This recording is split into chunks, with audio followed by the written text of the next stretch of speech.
Bueno, muy buenas tardes. Un gusto compartir este programa con jóvenes estudiantes interesados en conocer varios aspectos sobre diferentes carreras, varias especialidades. Mi nombre es Fernando Cajías, soy licenciado en Historia aquí de la UMSS y doctor en Historia de la Universidad de Sevilla. Y bueno, sobre todo ejerzo de catedrático universitario tanto en la UMSA como en la Universidad Católica, y en la UMSA enseño en las carreras de turismo. Precisamente ahora vamos a hablar de patrimonio y turismo, ¿no? Y bueno, desde hace años mi materia que más he dado es precisamente sobre cultura boliviana, patrimonio cultural en Bolivia, y ya en la carrera de turismo, la materia de gestión de ese patrimonio, ¿no?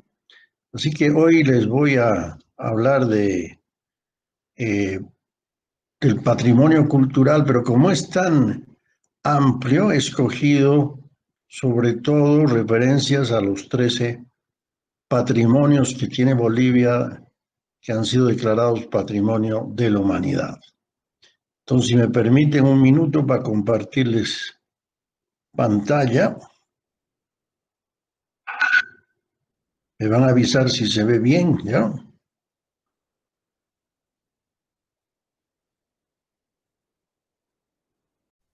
¿Está Perfecto. bien? Sí, se está viendo perfectamente, doctor. Bueno, muchísimas gracias. Bueno, como les decía al principio, nos vamos a abocar a los 13 patrimonios que Bolivia tiene, que han sido declarados patrimonios de la humanidad de Bolivia. Pero antes quiero recordarles qué es lo que entendemos por patrimonio cultural. El patrimonio cultural, bueno, ustedes saben que cultura es todo lo que produce el ser humano, ¿no? A diferencia de la naturaleza que o ha sido creada por Dios o por la evolución de la naturaleza. En cambio, los bienes culturales son los que han sido producidos por los seres humanos, pero no todo lo que es cultura es patrimonio cultural.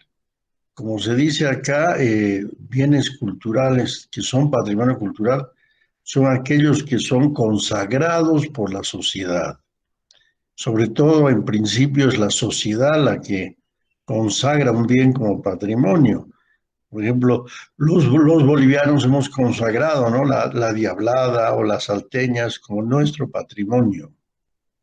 Pero también es necesario que ese nombre, esa consagración fuera eh, consagrada también políticamente por los diferentes niveles de gobierno. Así consagra, por ejemplo, el municipio, los patrimonios que son de la ciudad de La Paz. eh, Los turistas son grandes perdón, y siguiendo los niveles de gobierno, la Asamblea Legislativa, por ejemplo, es la que consagra un bien como patrimonio de Bolivia, y la UNESCO, que es la instancia de las Naciones Unidas donde estamos todos los gobiernos del mundo, a través de sus expertos, es la que consagra después de que cada gobierno presenta aquellos patrimonios que son tan valiosos y que son declarados de toda la humanidad, ¿no?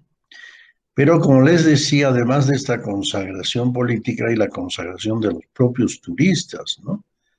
Y muchas veces han sido los turistas los que nos han hecho dar cuenta de lo valioso de un lugar. Por ejemplo, el caso del propio Salar de Uyuni, ¿no? Que ha estado tantos años ahí, no teníamos los bolivianos tanta puesta en valor con cuando se ha puesto de moda y ha sido consagrado por los turistas, por los expertos, ¿no?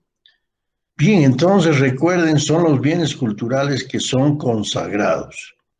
¿Y qué pasa cuando un bien es consagrado? Tiene que ser conservado, recuerden. Por ejemplo, ustedes ven, hay casas antiguas que muchas veces por construir nuevos edificios se las derrumba, pero lo que no se puede hacer es derrumbar aquellas casas que han sido declaradas como patrimonios de la ciudad o del país. A nadie se le va a ocurrir, por ejemplo, derrumbar la iglesia de San Francisco eh, o el monobloc de nuestra UMSA, ¿no? Porque han sido declarados patrimonios de todo el país.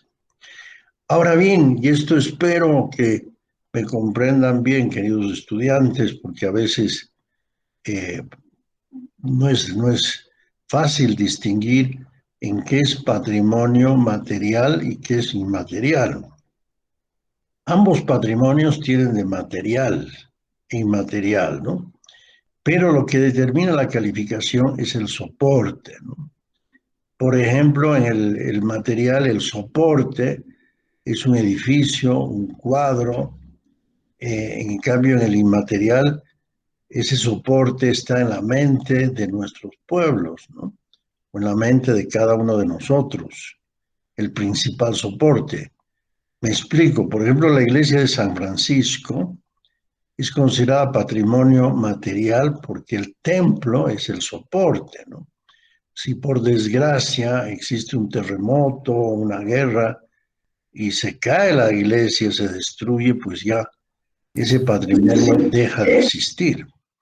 Pero no quiere decir que San Francisco no tenga, no transmita muchas cosas inmateriales, ¿no? Como la ideología religiosa que transmite, la ideología católica, pero también mezclada con la religiosidad andina. Eh, También, obviamente, transmite el sentimiento del artista que hizo la obra, etcétera. Entonces, tiene de inmaterial también San Francisco. Pero por otro lado, recuerden, esto es lo importante para distinguir patrimonio material, es algo material lo que soporta ese patrimonio. En cambio, en lo inmaterial es al revés, ¿no? Muchas veces el patrimonio inmaterial se nos presenta indudablemente como materia, como es el caso de la salteña, ¿no? Todos los días salen muchas salteñas, pero como ustedes saben, la materialidad de la salteña dura bien poco de cada salteña, porque nos la comemos y si no la comemos, pues se la bota, etcétera, ¿no?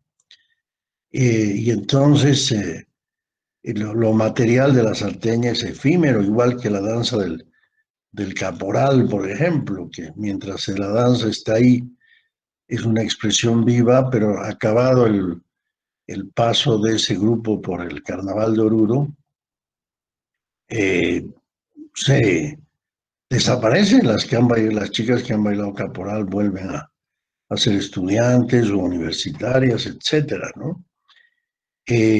Pero, sin embargo, ¿por qué se reproduce cada año? Cada año están nuevamente, ¿no? Nuevamente aparecen la danza de los caporales en el Carnaval de Oruro y en el caso de las salteñas, cada día se vuelven a producir y producir. Y es porque ese patrimonio está en la mente de los bolivianos o de la mayoría de los bolivianos y bolivianas, ¿no?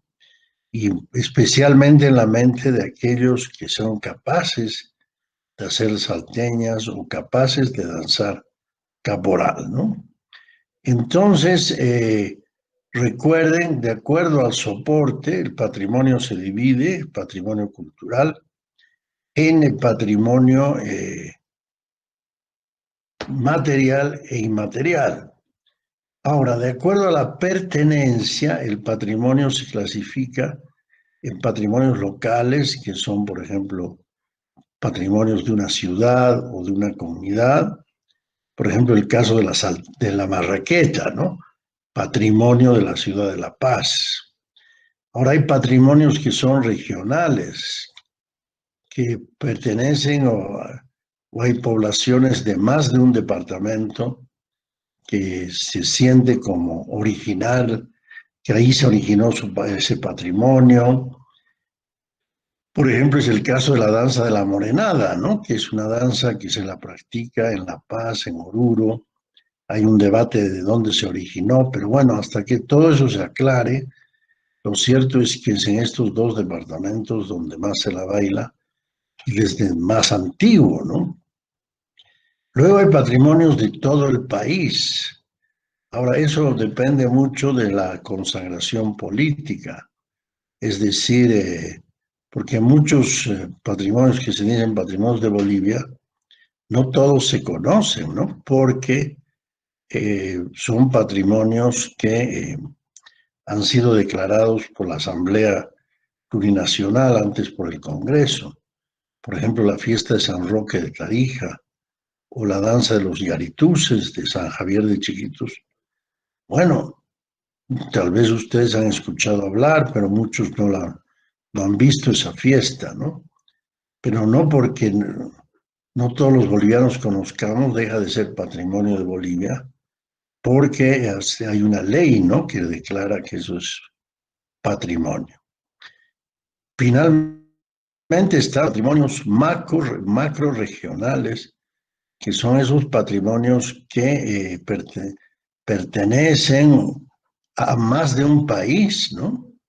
Por ejemplo, en Bolivia tenemos el caso de la danza de la chacarera, ¿no?, que se la practica tanto en el Chaco boliviano como en la Argentina, ¿no? Y el huayno, por ejemplo, lo compartimos con el Perú. Y finalmente hay los patrimonios mundiales, esos ya son los patrimonios que se consideran los más importantes porque ya se los considera que no son de un país, no son de una región, sino pertenecen a todo el mundo, ¿no? Ahora, ¿cómo se los nombra? Bueno, es toda una gestión que cada gobierno tiene que presentar los expedientes, las pruebas, ¿no? De una serie de pruebas que te piden, videos, bibliografía, etcétera. Y bueno, Bolivia ha logrado, desde que hay la Convención de la UNESCO en 1972, ha logrado 13 patrimonios, y aunque somos un país pequeño, es uno de los que más patrimonios tiene inscritos en promedio con su población, ¿no? Bueno, entonces hasta ahora tenemos 13, y estos 13 particularmente tenemos que cuidarlos, y para cuidarlos tenemos que conocerlos, ¿no? Fíjense en esta lista, dice de la época prehispánica tenemos 3, ¿no? Tiahuanacu, Samaipata y el Capajñán, o Camino del Inca. De la época colonial tenemos 3 también: la ciudad de Potosí, la ciudad de Sucre y las misiones de Chiquitos. De patrimonio natural tenemos solamente el Parque Noel Mercado. Y ustedes se preguntarán, ¿por qué tenemos solo uno si tenemos tantas cosas bellas como el Salar de Uyuni o el lago Titicaca? Y es porque hay otros nombramientos respecto a la naturaleza, ¿no?, que ustedes van a ver en patrimonio natural. Por ejemplo, los parques, esos declarados parques nacionales, o también hay otros parques declarados de interés mundial, ¿no? Bueno, pero también no está de más tener el nombramiento de la UNESCO. En este caso, solo los del Parque Noel, que está en el este de Santa Cruz, han hecho el expediente. Pero ahora se está preparando el del Salar de Uyuni, que ojalá dentro de poco se pueda presentar. Bueno, estos patrimonios que antes he mencionado son de carácter material y son sobre todo artísticos e históricos, ¿no? Y últimamente lo que más hemos conseguido es de patrimonio inmaterial. El primero ha sido el Carnaval de Oruro, luego la Cosmovisión Callahuaya, luego la Ichapequene Fiesta de Mojos, el Puglia Ayatrichi de Tarabuco en Sucre, luego los rituales de Alacita y la festividad del Gran Poder. Estos dos han sido los dos últimos que se han presentado. Bien, voy a recordarles estos patrimonios que seguramente algunos de estos los conozcan y que el año que han sido declarados y hablarles algo de cómo el turismo ayuda, ¿no?, también a conservar este patrimonio. Por ejemplo, Tiahuanaco, ¿no?, que ha sido declarado el año 2000. Recuerden que es nuestra cultura madre de la región andina. Ahí se encuentra una bella arquitectura, escultura, cerámica y tiene una gestión mixta para conservar el patrimonio, se llama el CIAT, muchas As, ¿no? Centro de Investigación Arqueológica, Antropológica y de Administración de Tiahuanaco.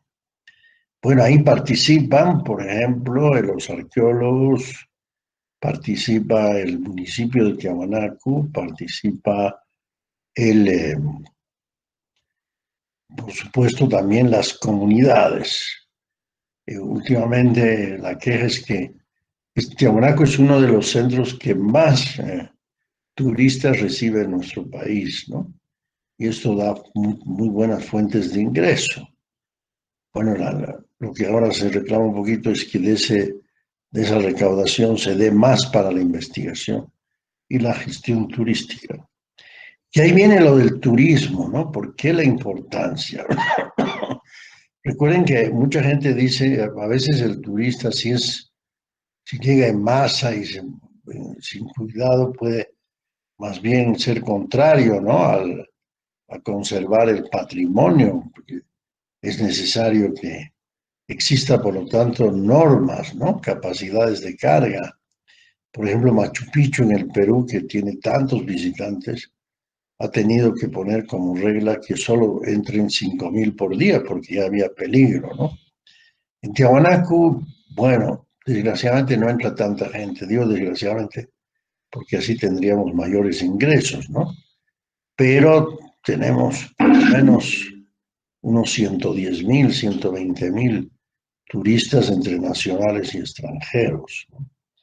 ¿Y por qué les digo la importancia del turismo? Porque la propia UNESCO dice, conserven estos lugares, hay que conseguir financiamiento para conseguir, y la verdad, todos estos lugares son un orgullo, ¿no?, para un país, para una región, nos sentimos felices de tener un patrimonio. Pero no solamente ahí debe quedarse, ¿no? Ese patrimonio cultural, además de conservarlo, debemos promocionarlo. Y por eso, a la vez que se hace una gestión cultural especializada para conservar estas cerámicas, por ejemplo, vean ustedes esa de arriba, se parece al diseño del Pumacatari, ¿no? De ahí se inspiraron.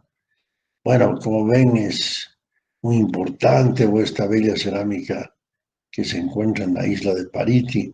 Bueno, todo eso hay una gestión de tipo cultural, ¿no?, para conservar, para limpiar, para catalogar, para estudiar todos estos bienes. Pero a la vez, recuerden, hay que hacer una gestión turística. ¿Qué quiere decir? Por ejemplo, que llegar a Tiahuanaco sea fácil, ¿no? Es una carretera asfaltada, 72 kilómetros, pero a veces no hay la información necesaria. Pues, ¿y de dónde salen los buses a Tiahuanaco, no? Por supuesto, volver es más fácil porque en la plaza están ahí todos los buses, ¿no?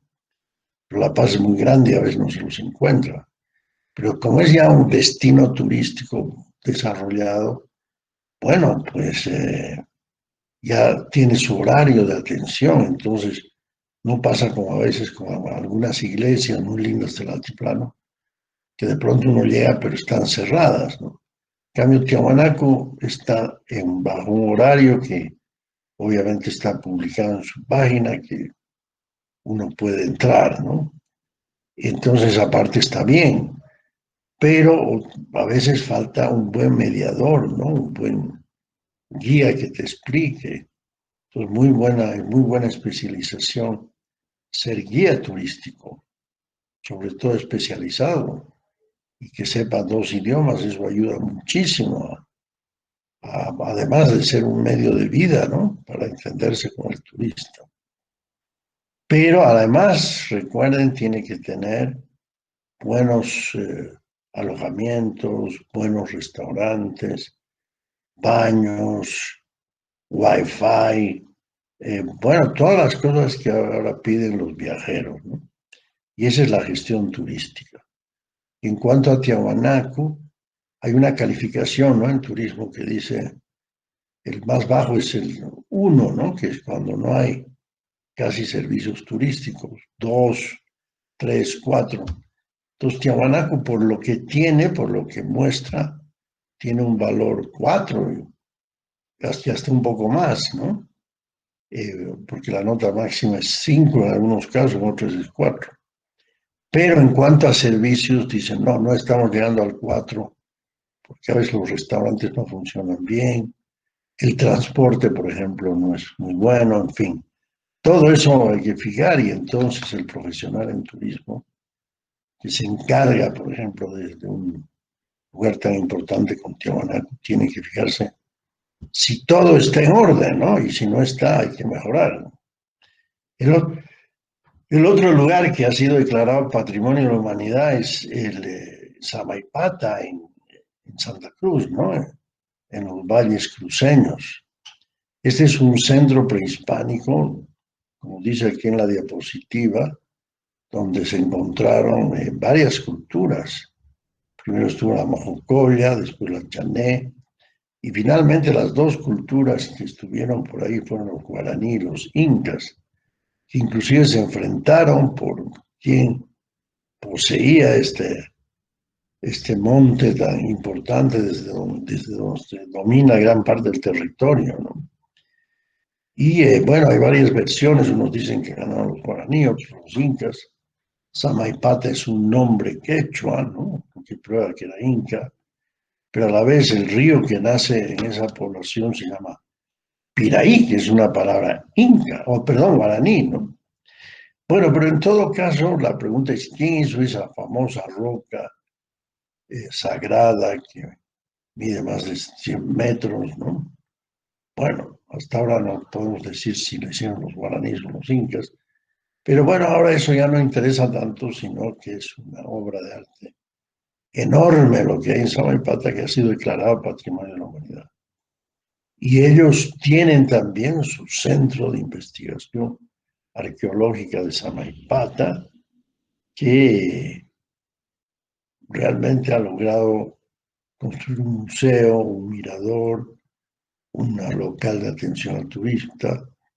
Y bueno, si alguna vez ustedes viajan a Santa Cruz y ahí tienen algo de dinero, no se necesita mucho, preguntan dónde está la terminal antigua, porque de ahí salen a toda hora buses, surubís, trufis a Samaipata, ¿no? Y en Samaipata hay alojamientos para todo bolsillo, o sea que este lugar tiene una muy buena gestión turística. Bueno, y esto que está pintado de rojo es precisamente todo el circuito que ahora han hecho un mirador para que nadie ingrese, ¿no? Donde está este gran cerro todo labrado con jaguares, con una boa, con asientos para los sacerdotes, ¿no? Súper interesante. Vean, este es uno de los grabados que hay ahí, una boa inmensa decorada con rombos, ¿no? Bueno, ese entonces Samaipata está muy bien. Yo diría que tiene un 4 plus, ¿no?, de calificación en gestión turística. Luego el Capajñán ha sido declarado en 2014 y este es un patrimonio que lo compartimos con Colombia, Ecuador, Perú, Chile y la Argentina. ¿Por qué? Porque todos esos países abarcaba el sistema vial de pre-Inca e Inca, ¿no? Entonces este es un típico patrimonio macrorregional. Entonces aquí, por ejemplo, tenemos el trozo del Taquesi, ¿no? Probablemente algunos de ustedes han viajado ahí, ¿no? y también hay un trozo en varios lugares, en Zampaya, en fin.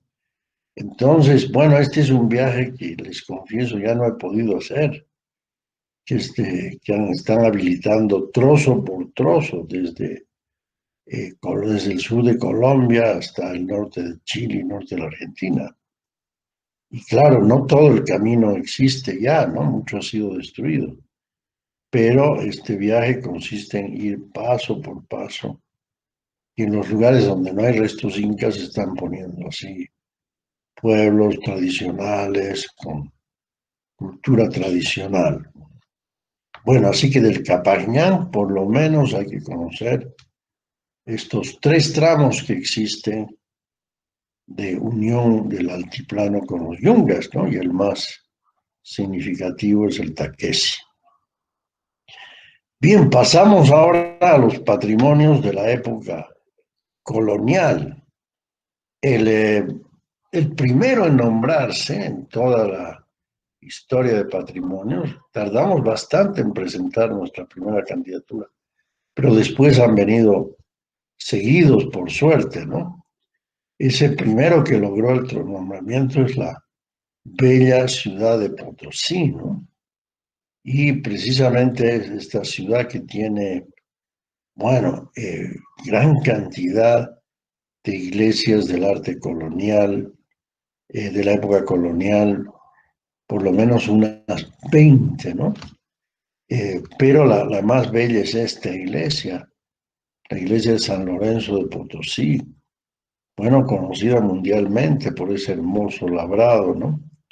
Bueno, en Potosí entonces tiene mucho arte que mostrar, pero además mucha historia, una historia presente y una historia pasada, ¿no? El Cerro Rico de Potosí es un emblema, ¿no es cierto?, en Bolivia y sigue produciendo y sigue dando divisas a nuestro país, ¿no? Y a la vez hay que visitar los ingenios, la Casa de la Moneda. Entonces Potosí tuvo en su momento, ahora lastimosamente ha dejado de funcionar por varias razones, este PRAP, que eran los encargados de manejar. Y bueno, en Potosí a veces el problema es cómo llegar, ¿no? Por supuesto hay carreteras asfaltadas desde La Paz y desde Sucre. Es un poco lejitos. Ya para algunos que no quieren viajar tan largo, pues piden ir en avión, ¿no? Y sobre todo desde La Paz. Y bueno, hay un problemas de clima, hace que por los vientos a veces se abren vuelos, otras veces no.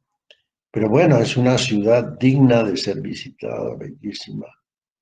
Y bueno, desde que ha sido nombrada, pues tiene muchos hoteles, restaurantes. Tal vez en los restaurantes habría que darles un empuje, ¿no? Y hay un problema, y ustedes como estudiantes tienen esas cosas que corregir. En Potosí, en La Paz, tenemos un problema, ¿no? Gente que pinta grafitis en el patrimonio. Hay muchos lugares donde podemos pintar y poner nuestro amor hacia otra pareja, ¿no? Hacia otra persona, mejor dicho. Pero, ¿cómo puedes pintar el patrimonio, ¿no? Y a veces hay gente que rompe esta idea de conservar el patrimonio y ese problema tiene en Potosí, también lo tenemos aquí en La Paz, ¿no? De los grafiteros que no saben cuál es patrimonio, ¿no? En cambio, eso no sucede en Sucre. Sucre ha sido nombrada en 1991. Vean su bella catedral. Y Sucre tiene un programa de manejo que se llama CIAS, Centro de Investigación Arqueológica de Sucre. Bueno, yo a Sucre le pondría la nota más alta, ¿no? Tiene muy buena accesibilidad, buses, vuelos quizás debería tener un poco más, ¿no? Pero en materia turística, de hoteles, de restaurantes, para todo gusto, porque la comida de Sucre es muy sabrosa, ¿no? El mercado es uno de los más, el mercado central es uno de los más limpios de la ciudad, del país, mejor dicho. Y bueno, ahí, por ejemplo, si uno quiere probar ese patrimonio que son los chorizos chuquisaqueños, pues es una garantía ir donde las señoras lunares para comprar ahí. Y bueno, este lugar es como para quedarse una semana, de tantos lugares, bueno, Potosí también, ¿no? Los dos, Potosí, Sucre, cada uno da para una semana de las tantas cosas que hay que ver, si uno quiere conocer todo, ¿no? Así que estas dos ciudades, bueno, y sobre todo Sucre que tiene mejor gestión turística y mejor conservación, ¿no? Y mejor conciencia de la sociedad que ahí no pintarrajea las cosas, ¿no? Bueno, pero Potosí también, por supuesto, ha hecho muy bellas restauraciones. Y la que, a mi modo de ver, tiene la máxima calificación, yo diría ya un 5,2 plus, ¿no? Son las misiones de Chiquitos. Y su gestión de manejo está a cargo del Plan Misiones. Bueno, las misiones de Chiquitos, que están en el este de Santa Cruz, como pueden ver aquí en el mapa, son todas estas bellísimas iglesias que fueron construidas en el siglo XVIII por los jesuitas. San Javier, Concepción, San Miguel, San Rafael, Santana. Y ahí falta Santana, este San José, lo que es de piedra. Estas dos, San Ignacio y Robolé, no son patrimonio, pero como hay una mancomunidad de municipios para hacer obras en común, estos dos municipios ayudan mucho. Y realmente ahora, salvo un tramo entre San Ignacio y San José, el resto está unido por una hermosa carretera asfaltada, ¿no? Y tanto por el lado de San José como por el lado de Concepción. Y lo único de malo para cuando uno hace el viaje desde La Paz es la distancia, ¿no? Toda una noche viajando a Santa Cruz y luego de Santa Cruz a San Javier, por ejemplo, son unas 5 horas en bus, a San José, yendo por el otro lado es otras 5 horas, ¿no? Ese es el único problema que tiene. Bueno, ahora ya hay vuelos a Concepción, pero bueno, siendo jóvenes no creo que tengan tanto problema en ir. Bueno, y en la carrera de turismo, las carreras de turismo e historia, todos los años, bueno, antes de la pandemia, viajamos a Chiquitos, ¿no? Para que los estudiantes puedan conocer también el otro lado de nuestro país, ¿no? La parte oriental, la parte del calor de las tierras bajas. Y más aún estos bellos, bellos templos, este patrimonio, ¿no? De la humanidad y que realmente, ya les digo, más allá del cansancio del viaje, que ese es uno de los problemas, ¿por qué todavía en estas misiones no hay un turismo masivo, ¿no? Eh, Existe, pero no así como en un principio se creía que iban a ir muchísima gente. Después que se restauró, como pueden ver, estas iglesias se las ha dejado ahí muy bien presentadas. Bueno, pero ya llegando ahí hay hoteles, restaurantes, bueno, sobre todo en las poblaciones más grandes, ¿no? Como Concepción, San Javier, San José, San Ignacio. Pero las otras quedan cerca, así que ahí te puedes alojar, alimentarte bien. Bueno, siempre hay cosas que mejorar, ¿no? Pero ya les digo, las misiones, además que sus municipios tienen cooperación externa, como ven ahí, la cooperación española, pero realmente fíjense lo lindas que son estas iglesias dignas de verse, de visitar sus museos, ¿no? En fin, y justo camino entre Concepción y San Ignacio hay un desvío para ir al Parque Anual que ha Mercado, que ha sido declarado Patrimonio Natural del Mundo también, que tiene una enorme biodiversidad, pero que les confieso es el único de los 13 que todavía no conozco. Espero ir pronto por ahí. Bueno, y ahora pasamos a los patrimonios inmateriales. El Carnaval de Oruro ha sido el primero en ser declarado el año 2001 y se lo llama así, ¿no? Obra maestra del patrimonio oral e intangible de la humanidad. Hay una institución que es Fundesco, que se hace cargo del carnaval. Aquí vemos la multitud de gente. Bueno, en materia de turismo, el Carnaval de Oruro en 3 días tiene igual o más turistas que en Tiahuanaco, por ejemplo, ¿no? En todo el año. Entonces, la fiesta hay que estudiarla, hay que analizarla y aprovecharla turísticamente, pero siempre, como ya les digo, que se respeten las tradiciones, los rituales, porque a veces por convertir algo en atractivo turístico puede convertirse, ¿no? En solamente un lugar de espectáculo y que se pierdan los rituales, ¿no? Pero en todo caso, en Oruro han equilibrado, porque por ejemplo el jueves tienen a los campesinos de las provincias, hacen sus rituales, como hacían antes, ¿no? Y muestran sus danzas. Y el sábado, claro, se produce esta explosión de danzas, que son muy bellas. Cada fraternidad se esmera en su belleza. Y claro, en Oruro se ha avanzado mucho en lo de la gestión. Ya uno puede reservar desde diciembre, ¿no? Su entrada, porque hay mucha gente que va. Pero hay cosas que mejorar, ¿no? En cuanto a hoteles, comida, graderías. Pero es la única fiesta que tiene así una gestión turística. Porque, por ejemplo, en el Gran Poder o la entrada universitaria, lastimosamente todavía no hemos podido hacer una organización para aprovechar, ¿no? Y esto de ingresos al municipio, a los conjuntos folclóricos, a los vecinos por donde pasa la fiesta, ¿no?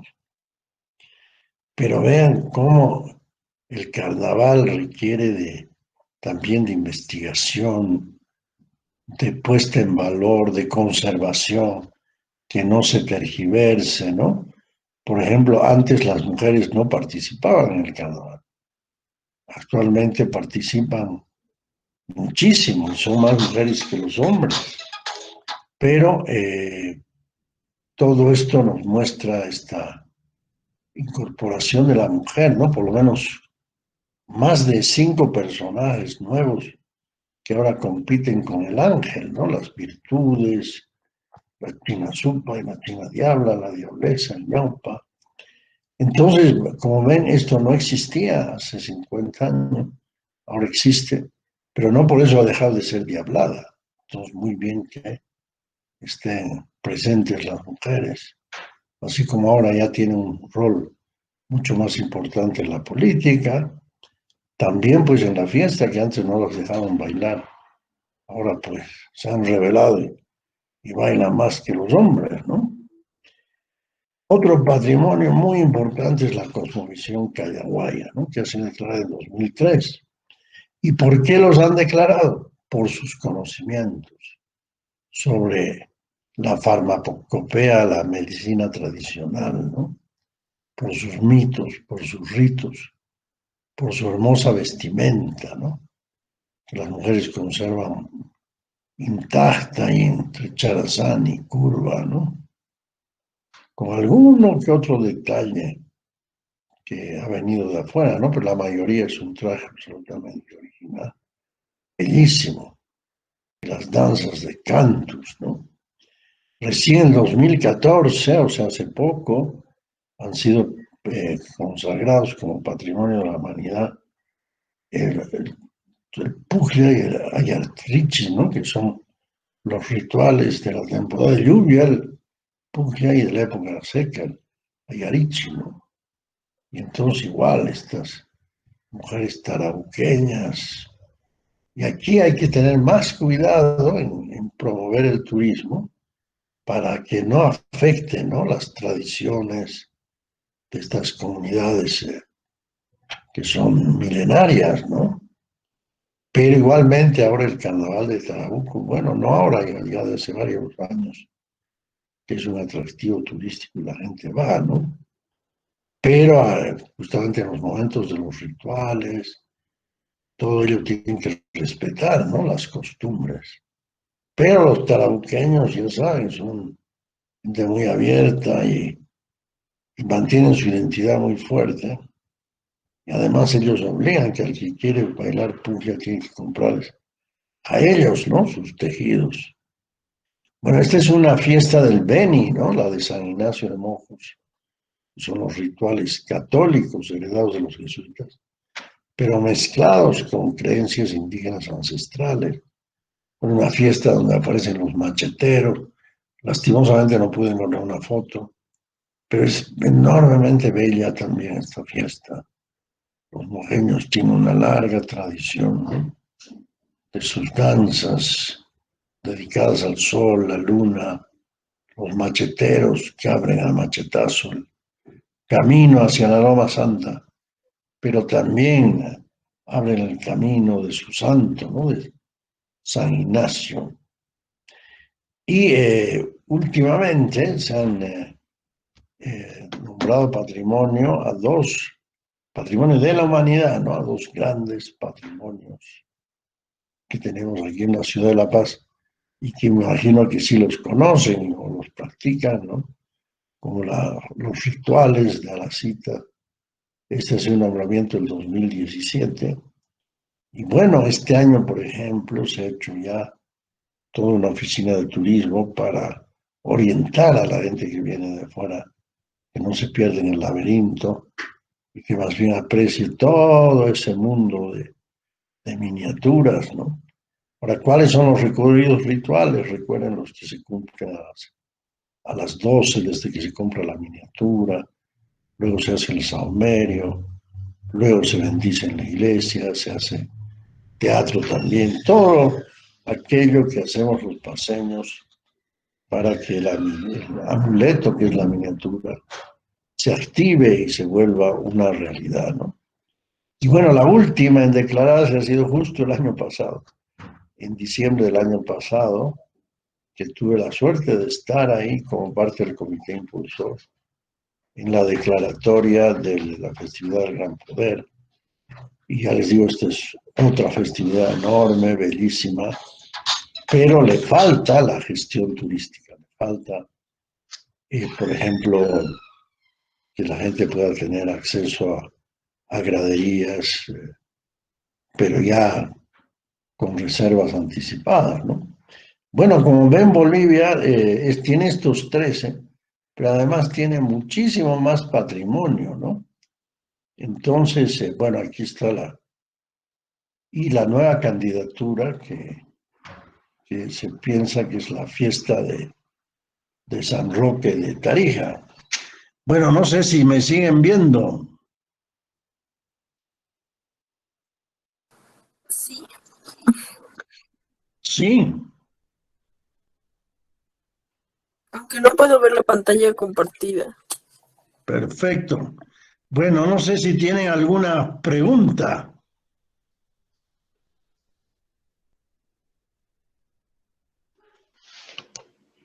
A mí la verdad me encantó la exposición de los 13 patrimonios, ¿no? De Bolivia. Entonces me encantó su explicación y es un buen inicio para fijarse en la carrera de turismo como guía. Y mi pregunta sería sobre su opinión. ¿Qué piensa? ¿Piensa que otro lugar turístico sería un patrimonio para Bolivia? Claro, mira, la mayoría de los patrimonios se vuelven atractivos turísticos, ¿no? La mayoría. Pero, como les decía al principio, algunos tienen eh, ya todos los servicios turísticos, entonces ahí se convierten no solamente en patrimonio, sino también en un destino turístico, ¿no? Y para que sea un destino turístico y un producto turístico para ofrecer a los turistas, pues tiene que cumplir todas las partes como les decía, de la gestión turística, ¿no? Tener hoteles, tener restaurantes, tener buenos guías que te expliquen, etcétera, etcétera. Bueno, voy a tratar de volver a la reunión. Me dan 2 minutitos para verlos. ¿Quién acaba de hacerme la pregunta? Yo, ¿Cómo te llamas? Ariana. Bueno, muchas gracias, Ariana. Dame 2 minutitos para ver cómo vuelvo a la... Ahora sí, muy bien, ya estoy con ustedes. Entonces, gracias, Ariana. ¿Alguien más quiere hacer una pregunta? Yo quisiera, por favor, Luis. Lucas, ¿Sí? dale, dale. Ariana Pérez me preguntó, ¿no? Pero antes. Ahora, Lucas, por favor. Mi pregunta sería acerca de cómo no podríamos cuidar mejor nuestros patrimonios y cómo mejorar nuestras fronteras, porque por ejemplo yo, aunque sea antes de que haya este tema del COVID, he ido varias veces a Perú y en Perú es como un plus de que te vienes aquí a Bolivia y visitas hasta Salar de Uyuni en vez de y en el mismo Perú. Y es como que en vez de que nosotros estemos promocionando, en parte ellos lo están haciendo, como si fuera su atractivo. Eso sería. Bueno, sí, bueno, a veces nos pasa eso, ¿no? Por eso es que tenemos que tener ya les di, una buena política turística. Lo que pasa es que en Bolivia, si bien estamos muy orgullosos de nuestros patrimonios, todavía no hemos puesto al turismo como una prioridad, ¿no? Y todo esto de la promoción, de la señalética, en realidad hay que ponerse de acuerdo entre los tres factores relacionados con turismo, ¿no? El Estado, a través del gobierno central, las alcaldías, la empresa privada, porque en muchos lugares hay que hacer pequeñas empresas, inclusive para lograr llevar a la gente, ¿no? Como las iglesias de Calamarca, aquí cerca, y como tú dices también, def- defender todo lo que es nuestro patrimonio. Y un tercer factor que tienen que tomar en cuenta es la comunidad, ¿no? Muchas veces ahora administran las comunidades, por ejemplo, en la Isla del Sol, ¿no? Ellos son los que cobran las entradas. Pero a la vez hay que capacitarlos, hay que hacer que todos que todos nos llevemos bien, ¿no? No sé si tienen alguna otra preguntita. Buenas tardes, licenciado. Buenas, Adriana. Disculpe, en los mensajes hay una pregunta y me parece muy interesante. Se la voy a leer. Dice, licenciado, disculpe, ¿cuáles serían los requisitos necesarios y fundamentales para hacer un patrimonio? Ah, muy bien, buena. Bueno, eso merece toda una clase, ¿no? Porque son muchos los requisitos. Primero es que sea importante moda, que sea algo que durante años, por ejemplo, la cita desde cuándo que está, ¿no? Eso te piden probar de que ya es algo, no es una moda pasajera, sino que es algo que ya se practica hace muchos años. Y luego que obviamente tiene que ser algo auténtico, ¿no? Por ejemplo, el patrimonio inmaterial, no una mera copia, donde haya un fenómeno que sea diverso, que solamente existe acá, ¿no? Por supuesto puede haber cosas parecidas, pero eso es importante. Pero a la vez tienes que probar que tienes la capacidad de conservar ese bien, porque si está declarado patrimonio de la humanidad, hay que probar que tienes un plan de manejo.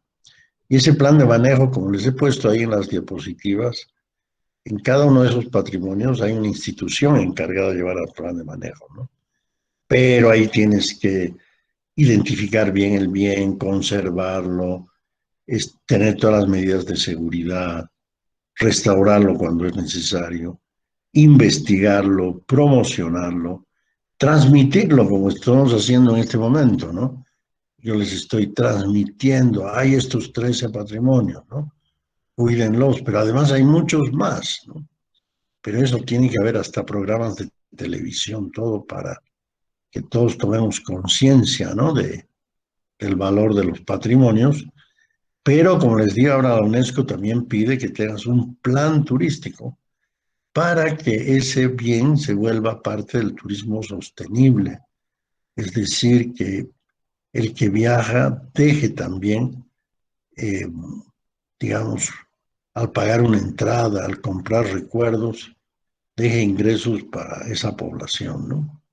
Pero a la vez que no dañe ese patrimonio para que sirva para los demás, ¿no? Que vienen en el futuro. Bueno, tengo tiempo para una preguntita más.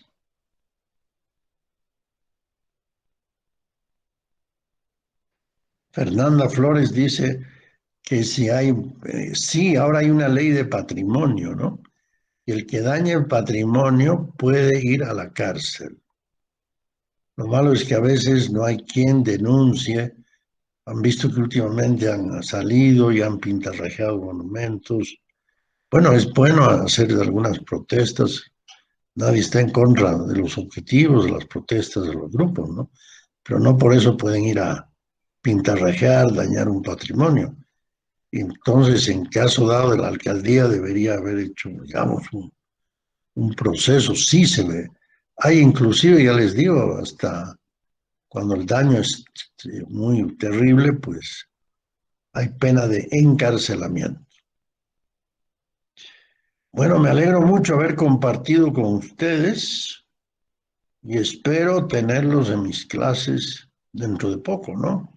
Si alguno de ustedes se decide, ya sea por turismo o por historia, que todavía algún tiempito voy a enseñar por ahí.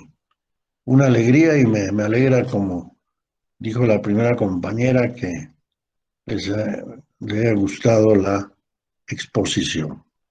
Muchas gracias y hasta una próxima oportunidad. Muchas gracias. Muchísimas gracias a usted. Gracias Muchas por darnos gracias. su tiempo. Gracias, Fernanda. Gracias, Muchas Eva. gracias. Muchas Gracias. gracias. Muchas gracias, licenciado. Gracias, Un Eliana. gusto. Muy bonita Muchas la gracias, exposición. Lice. Gracias. Gracias, Vilma. Gracias, Gina. Bueno, gracias a todas y todos. Ha sido para mí una alegría compartir. Y estén atentos cuando organice algún viaje. A veces organizamos y, bueno, cuando ya acabe la pandemia, por supuesto, para que conozcan estos lugares. ¿De acuerdo? Hasta la próxima. Hasta luego. Muchísimas Hasta gracias. luego. A ustedes, Hasta gracias luego. por escucharme. Muchas Hasta gracias a luego. ustedes. Hasta luego, Fabiola. Gracias. Gracias, hasta luego.